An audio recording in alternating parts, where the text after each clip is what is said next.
Okay, so we've sort of walked through the product. What I want to do now is we're going to talk a bit about expanding into the North American market, sort of what your plans are for that. But I wanted to get, I'm sure anything like this has certain accreditations you have, certain sort of things you have to pass to be able. Do you have any of those that you want to sort of make sure the audience knows that these accreditations that are required for the products? So we're it's not a requirement usually, Okay. but what we have been getting into in the last year is we have been accredited by the National Accreditation Center, NAC, which also covers IAAC, ILAC, MRA, and APAC, which are all recognized in the entire world, to really showcase our commitment to the standard of our product. Right now, our laboratories in Turkey are all accredited to do the necessary tests regarding our injection chemicals and our foams. Yeah. So what is some of these listed off? What are these? What are they saying? Is it how the product's produced at a certain quality, or what are they accrediting for? They're accrediting us to do the necessary tests with a very good standard. Okay. Right, like when it's a compressive strength test or I see. Or an expansion ratio test or a free formaldehyde test, we are accredited to do the tests with a great level of how do you put it? Expertise. Right. Yeah. So they come and actually do the accreditation for the product lines. Okay. The other thing I really wanted to get across in this interview is the clarification of, now you've been in the European market for a long time. And just correct anything I'm saying. So my understanding, Korean market, Korean, the European, that's a Freudian slip because I'm thinking of the different places you could do business. Do you do business in the Korean market? No, not yet.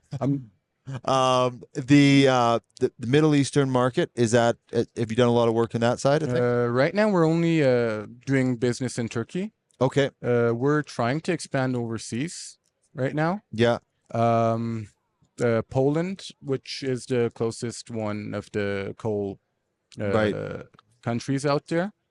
And then there would be USA, which is why we're here at the Mine Expo. So what does the expansion look like into, I want to talk about just your competitive, you're not the only game in town that makes these products. So what is your competitive advantage when you're trying to come to the US market? Well, US, Canadian, North American market.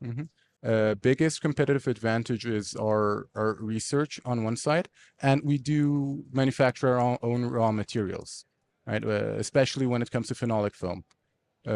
We're the only firm that does their own resin. The phenolic foam is made out of the phenol formaldehyde resin and the catalyst. Right.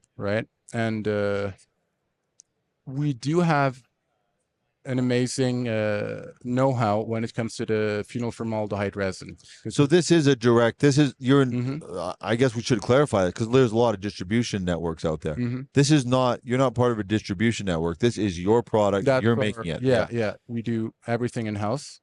Is there talk of doing anything in, like, actually producing the product in the US? Yeah. So the issue with US is that when you're based in Europe or Asia, it takes around 60, 70 days, or best case scenario, 50 days for your product to get here, right? And it's an organic product. We like to say it's similar to bread, where first day when it comes out, it's an amazing product. Everything is intact. Every single day it changes up a little bit. Even when you condition it, the shelf life is still an issue. And the supply chain is also an issue as well, because the mine's needs do vary a lot. So one day they ask for a ton, the next day they might ask for 5 tons. Right now in Turkey, we provide the chemicals within 24 hours to the doorstep of the mines. Wow. So we were definitely considering establishing a manufacturing plant here in the US as well. Same with Australia.